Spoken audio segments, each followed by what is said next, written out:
There's a feeling that comes after that day, and nobody warns you it's coming. It's called guilt, and it's the loudest silence you will ever hear. Maybe you're telling yourself right now, should I have decided sooner? Maybe, did I do everything I possibly could? Maybe, was I strong enough? Was I good enough? Was I there enough? Today we're talking about this, honestly, without empty comfort. And by the end of this video, you'll understand why this guilt is not what it appears to be. Let me start with something you may have never heard before. Guilt after losing a cat is so common it has its own name. Veterinarians call it the what-if spiral, an endless loop of questions with no answers. And almost everyone who has ever loved and lost an animal knows this feeling. You are not alone in this. You are not weak for feeling it.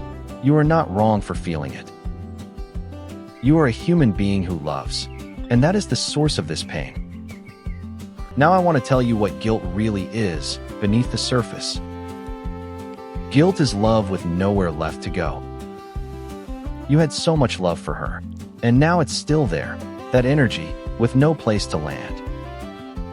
And because love always asks, did I do enough? It keeps asking, even after the goodbye. That is not a sign of failure. That is the sign of a deep, real, and lasting bond. Now let's talk about the first form of guilt, the most common one. The question, did I decide too soon? This is the question that burns the deepest, because it has no clean answer. And here is the truth that veterinarians see over and over. Too soon is almost always better than too late. Because too soon means you spared her further suffering. You decided before things got worse. And that is not failure. That is the bravest and most loving thing a person can do. The second form of guilt, did I decide too late? Maybe you're thinking, I should have acted sooner. I waited because I couldn't let go. And here too, the truth matters. In every moment, you decided with what you had. You had your love. You had your hope. You had what you knew.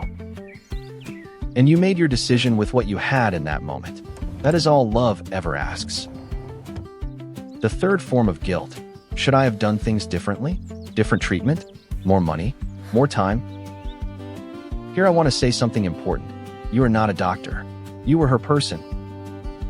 And as her person, you did exactly what you could, given your circumstances, with your resources. Different circumstances might have allowed different choices, but those were not your circumstances. You didn't fail. You acted with what you had. That is love. Now I want to tell you about a mechanism that psychology understands very well. It's called hindsight bias, the tendency to judge past decisions using knowledge we have today. You know today how things turned out. You didn't know that then. And when you say to yourself, I should have known, you are judging yourself with knowledge you simply didn't have.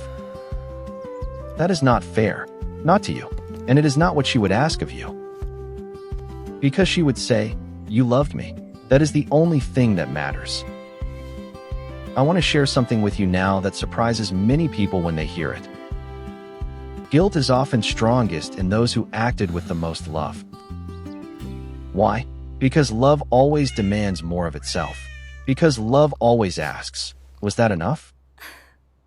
That means, the stronger your guilt, the greater your love was. That's not a paradox. That's the truth. But love is also allowed to show grace toward itself. And that is the step so many people never take. The grace to say to yourself, I did what I could. That was enough. Now the practical part. How do you let go of guilt? What actually works? Step 1. Name it. Say to yourself, aloud or quietly, I feel guilt. I allow it to be here. Don't fight it. Don't push it away. Just name it. Because what you can name no longer controls you completely. Step 2. Write down what you gave her. Not what you didn't do. What you actually did. Every moment of care. Every vet visit. Every night you were there for her. Every stroke of your hand. Every time you laughed because she did something silly. That is your story with her. And that story is whole and complete. Step 3. Tell her what you still want to say, even though she's no longer here. Write a letter. Speak out loud. Say everything that is still sitting in your heart. That might sound strange, but it works, because the unspoken weighs you down. The spoken sets you free. Step 4. Allow yourself to laugh again, even about her, even about the moments you shared together. Laughter is not a betrayal. Laughter is the other side of love, and she would have wanted you to laugh.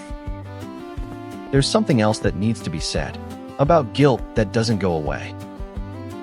Sometimes it stays, even after weeks, even after months, even when you know you did the right thing. Then it may be time to reach out for help, not because you're weak, because you're human.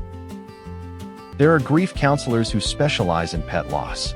There are groups of people who understand exactly what you're going through. You don't have to go through this alone, and seeking professional help is an act of strength. I want to close by talking about something almost everyone else leaves out. What if the guilt never fully disappears? What if a little of it always stays? Then maybe that's not a flaw. Maybe it's a sign. A sign that what you shared together was real, and stays real. Guilt that remains is sometimes love in its final form, still being there for her.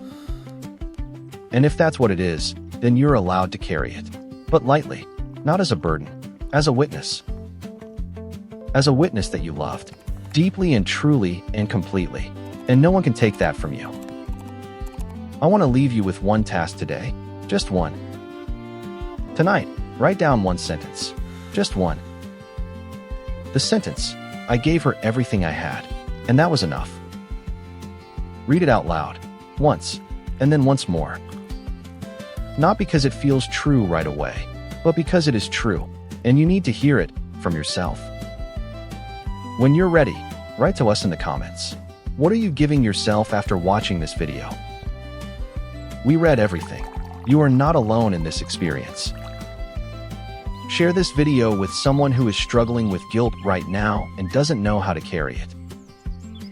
Next time, we continue exploring cat psychology and what these incredible little beings teach us. Until then, be gentle with yourself. You loved. That is the greatest thing a person can do. And she knows that. Wherever she is now, she knows. You may be carrying the weight of something you can't seem to put down. I understand that, and I want you to know, you don't have to carry it alone. Grief after losing an animal is real grief. Recognized grief. Research-backed grief. No smaller than grief after losing a human. Just different. Just less seen. But here, in this moment, it is seen. And that matters. There will be people who say to you, it was just a cat. Those people have never loved the way you love. That is their loss, not yours. Your grief is real. Your pain is real. And you are allowed to grieve for as long as you need. There is no timeline for grief. There is no right moment to stop.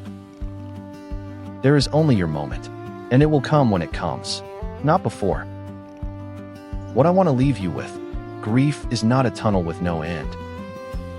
There are moments of light, and with time, those moments grow larger.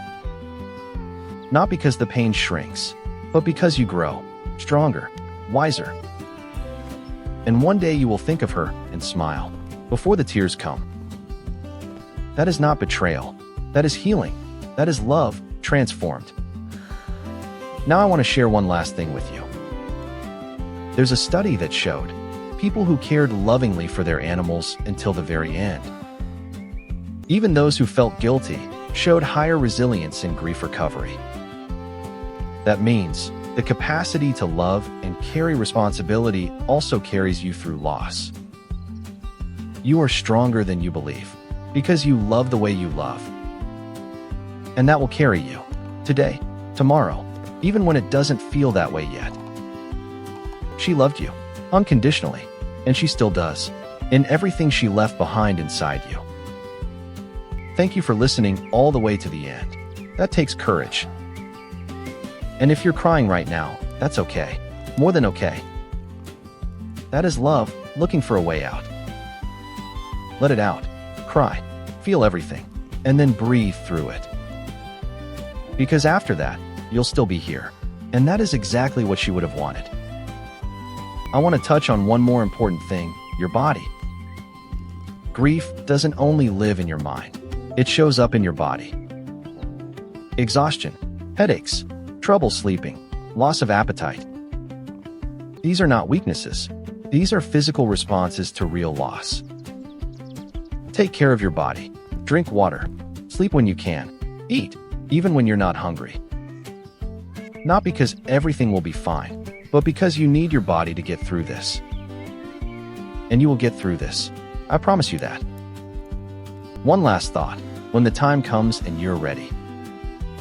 There may be a cat out there somewhere, waiting, a cat who needs someone who knows how to love. That is not a push. That is simply a possibility that exists. When the time comes, when you're ready, not before. Until then, your love for her is not lost. It lives in everything you've become because of her. In your gentleness, in your empathy, in your capacity to truly love. That is her gift to you, and you carry it with you, forever. She was in your life, and you will never be the same again. That is not a tragedy. That is grace. Until next time, be kind to yourself. You deserve it. And never forget, you loved. That was enough. That will always have been enough. If you're hearing these words and feeling them touch something inside you, that is the proof. The proof that you are not cold, not indifferent, not incapable of love. You are someone who truly loves, and that is rare, and that is precious. Hold on to that, inside yourself, as a truth that no guilt can ever take away.